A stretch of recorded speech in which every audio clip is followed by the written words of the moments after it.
ja siin näitame, kuidas UV-sid välja laotada. Ja UV, kiiresti räägin, on selle jaoks, et sisuliselt, kuidas ma panen tekstuurid siia peale, eks ole, kas sa lihtsalt kui ma tahan, et tekstuur läheks täpselt sinna, kui mina tahan, et tema läheks, siis ma pean selle mudeli lahti arutama nagu lõikas paberit. Niimoodi, et ma praegu näitan kiiresti ette ja kohe räägin täpsemalt. Selleks, et ma saaksin siia tulla ja seda hakata värvima. Ja ma näitan, kuidas seda teha, see on üldiselt väga lihtne. Hakkan otsast peale. Ja panen veel siia peale, jätsin peale panemata selle nupu siin, nüüd te näete, mida ma vajutan. Nii, lähen edit mode'i ja edge select mode'is, sisuliselt ma lihtsalt ütlen talle, et ma tahan mudeli lahti lõigata vot siit. Ütlen, et need küljed, siis lähen Ctrl E-ga, lähen Mark Sharp. Vabandust, see on siis Mark Seam. Ja kuidas unwrappimisnupp ise on U, ehk siis ma valin kogu mudeli, vajutan U ja valin unwrap. Ja praegu mul tulemus selline. Tal on siin silmad on eraldi, tagant on lahti lõiganud ja nägu on tal siin. Ma tahaks natuke rohkem kontrolli, ma tahaks, et ütleme nii, et tal silmad juba ongi tegelikult õige kujuga. Aga tal võiks olla suu eraldi. Igastahes ma lõikan edasi lahti siit, siia näiteks. Ja muide, kui ma hoian kontrolli, ma saan hüpata siit siia, et otsib ise kõige lühema tee.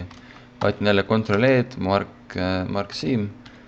Ja teen uuesti UV, et näha, kas läks paremaks või halvemaks või mis üldse toimub. No ma arvan, et nii on juba parem.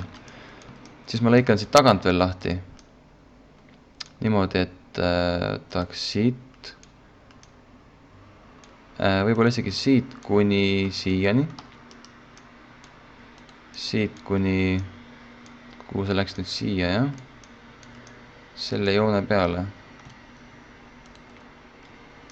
Niimoodi, see ei ole nüüd täpselt sama. Seega saan siis valida, et täpselt samad, ühesõnaga selektin mõlemad poolt, panen jälle Mark Seam.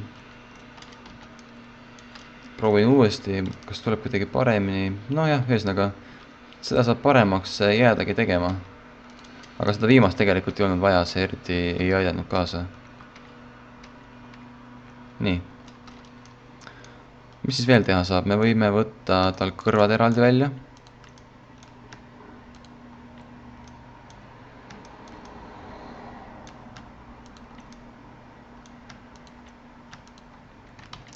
Okei, Shiftiga valin siis mitte Aldiga. Mark Seam teiselt poolt samamoodi. Või siis omamoodi, kuidas iganes. Kuidas iganes on parasjagu vaja. Nii. Siit. Lähme siia edasi. Siit. Ja ümber kõrva juba ongi, eks ole. Ja tegelikult võiksid olla ühenduses ka need samused kõrvad. Nii, kontrolliga teen siis selle ringi ära peale. Ja vaatame, kuidas ta nüüd tuleb siit. Nii. Kui ma nüüd selectin kõik ja siis ma hea meelega rotate'iks ta. Hakkan rotate'ima, vajutan klaviatuurilt 90 või tegelikult -90, siis ta paneb täpselt paika. Panen ta nüüd siia natuke väiksemaks siis. Nii. Ja nüüd ma saan hakata vaatama, mis see nüüd on.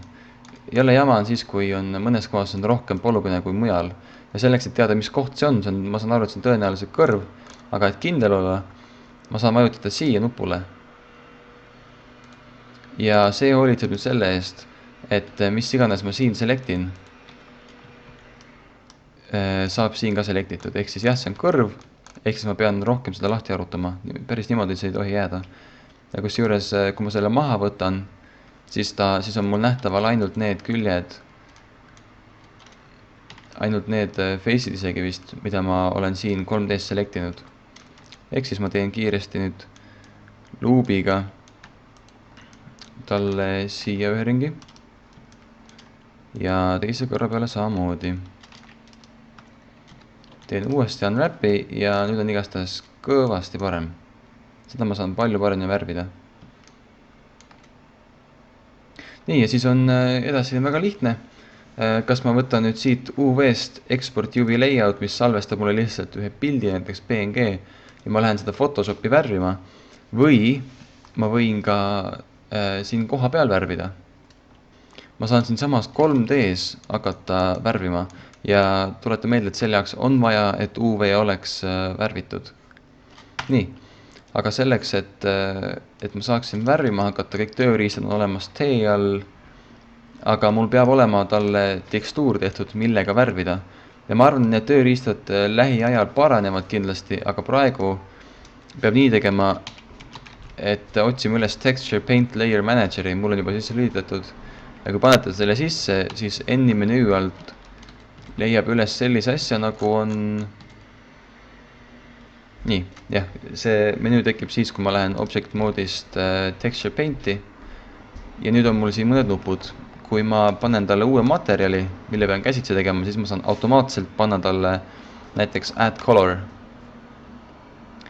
Ja nüüd ma põhimõtteliselt juba peaksin saama värvida. Juba saangi. Kusjuures tihtipeale tekivad mingisugused probleemid selles mõttes, et vahel ta ei värvi ja mis iganes, siis sisuliselt peab läbi tegema selle, et kontrollida, et display alt on pandud ühesõnaga multi-texture siis, kui tahate lihtsalt värvi teha, või siis GLSL siis, kui tahate ka pumpi ka teha, aga mõlem pidi peaks töötama, aga alati igat pidi ei tööta. Siin all näiteks on praegu solid, mitte texture, kui ma panen texture peale, siis ta töötab ka. No ütleme nii, et see on tõenäoliselt üks ebastabiilsemaid asju, mida ma olen Blenderis näinud. Igastahes, kes otsib, see leiab. Ja võib-olla see nup siin ka aitab. Igastahes praegu mul kõik töötab, seega ma saan edasi minna. Kõik on selles mõttes väga lihtne, et siin ma saan värvi valida. Ma saan panna, et kui ma tahan näiteks teravat tööriista, ma panen siit, siis ta on lihtsalt siuke kohe karm täpp. Ta on siukest ümaramat, eks ole, ma saan seda käsitsi kõike teha. Niimoodi näiteks, eks ole. Ma ei tea, miks peaks keegi niimoodi tahtma, aga kunagi või teada. See on üsnagi Photoshopi sarnane. Aga lihtsalt lihtsam tõenäoliselt. Siin saab valida sellised asju nagu, et mis nurga alt ta katkestab ära, näiteks kui ma panen nüüd siia 20, siis kui ma värvin mingit asja, mis läheb üle 20 nurga, siis ta lihtsalt ei värvi sinna, nagu näha, selle külje peal ta ei värvi. Kui defaultis on 80, siis ta värvib päris palju. Aga need, siit ei ikkagi tegemata. Kusjuures siin on settingud on selles mõttes päris palju, et näiteks praegu ta ei värvi selle taha, selle meshi taha, mis ma olen sinna pannud. Ja siin on näiteks, jah, ma täpselt ei teagi, milline nupp see nüüd on. Occlude võib-olla. Jah, nüüd ta värvib läbi ka. Ühesõnaga neid settinguid tuleb lihtsalt proovida, katsetada ja lihtsalt läbinisti teha. Aga üks tähtis asi, millest ma räägin, on bleed. Ja bleed on nüüd see asi, et kui mul on siin UV, siis Blender võib hakata, üldse 3D programmid võib hakata problemaatiliseks minema, kui see värv lõpeb täpselt piiri peal ära vaata, siin on see sakiline. Ja need sakid võivad tulla siia meshi peale ja pärast võivad näha jääda kõik need asjad. Seega on tehtud bleed ja bleed on siis selleks, et kui ma nüüd siit värvin, võite kuhu ma siin värvisin hetkel. Võtan mingi teise värvi, et saaks paremini aru. Ups. Võtame rohelise. Kui ma värvin siia, see tuli nüüd siia ja siia, siis on näha, et ta läheb natuke üle ääre. See on natuke halb näide. Mul on UV-d lähevad siis siit kuskilt ka, või need seamid. Ehk siis ma näitan, võt nii, nüüd ta läks üle ääre selle 8 piksli võrra. Ja siis odustab seda, et mul ei jää mingisugused värelused sisse. Kui teil on UV hästi koos, siis ei saa nii suurt seda numbrit panna. Nii, siin on ka selline võimalus, et ma tekstuuriga värvin seda. Näiteks, aga tekstuurid on ainult need, mis on juba Blenderis sees olemas. Ehk siis, kui ma võtan uue pildi sisse võtan tal siit image, ma ei pea seda linnukest siia panema, mul ei ole seda vaja näidata, aga ma võtan pildi lihtsalt lahti, et oleks siin failis sees. mul on nüüd siis Gorilla Face selle jaoks tehtud ja nüüd ma saan siit valida texture, kui ma nimetan ta õigesti, Face näiteks, siis on ta siin olemas Face nime all, ta pilti kahjuks veel ei näita, ma kujutan ette, et see tuleb kunagi hiljem. ja seda varianti ka hetkel ma ei tea, et oleks, et ma näen seda pilti ennast, aga ma võin muidugi katsetada lihtsalt, vaadata, kus kohas see on, kui ma nüüd saaksin selle tööle, nii. Jah, ühesõnaga valget värvi panema, värvi, siis ta teeb õiged värvid. ja siit saab peale panna näiteks fixed texture, ehk siis ta alati alustab sama koha pealt. ma panen occlude, võtan maha ja ma sisuliselt liigutan praegu 3D pildi paika niimoodi, et see nägu klapiks. nii, ja kui ma liigutan vaadet, ma saan öelda talle, et niimoodi põhimõtteliselt, ja ma hetkega tekstuurisin ära, väga halvasti peaks mainima, aga tekstuurisin ära selle ahvi, kes nüüd on, tal on siuke gorilla nägu. ja samamoodi ma võin nüüd võtta sisse siia hoopis kas siit samast võtan gorilla hand, mul on siin sisuliselt karvad tehtud ja kui ma võtan selle face, mis tegelikult nüüd on hand, niimoodi võib-olla ei tohikski teha, aga siis nüüd ma saan värvida lihtsalt karvu, teen karvaseks, eks ole.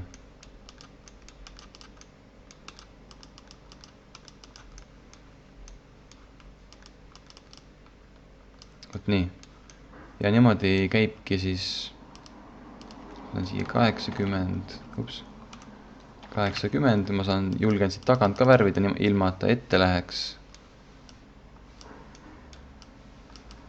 ja mul ongi selline ahvi nägu siin nüüd. enam-vähem korrektselt. nii, valmis. vastasel juhul ma oleks pidanud selle UV välja laskma ja siis minema Photoshopi. ja kusjuures hästi tähtis, kui te olete siit pannud ja see peab ka lahti olema, siit saab valida, eks ole, mida ma tahan värvida, kas nüüd okei, ühesõnaga ma värvin seda, see hand on nüüd see teine tekstuur, mida ma tegelikult võiksin mitte üldse olla. igastahes siit vajutan, mida ma värvin, siit ma saan panna bumpi juurde näiteks, no nüüd see muidugi ei tööta, see on selles versioonis, mis mul siin on, ta kahjuks ei läinud tööle, aga ma saan värvida bumpi, speculassi, ükskõik mida, ma saan isegi alfat värvida, et ta oleks läbipaistev kohtadest.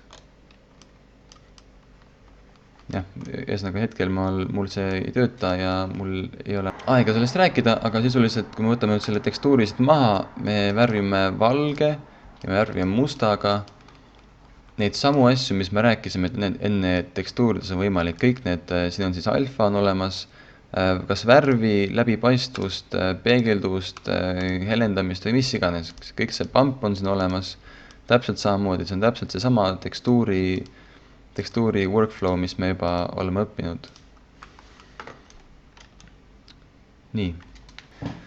aga ühesõnaga siin Blenderis muidugi veel ei ole need texture paint valikud väga suured, seega üks tavaline asi, mida on võimalik teha, on see, et ma selle texture paintiga värvin ära ainult et need osad, eks ole, ütlen, et ahah, see on silm, ma teen siis nüüd nina teen punasega, enam-vähem siis suu teen kollasega ja siis on kõrvad, eks ole, niimoodi siit ja siis ma lihtsalt tean, kus kohast mis osa läheb.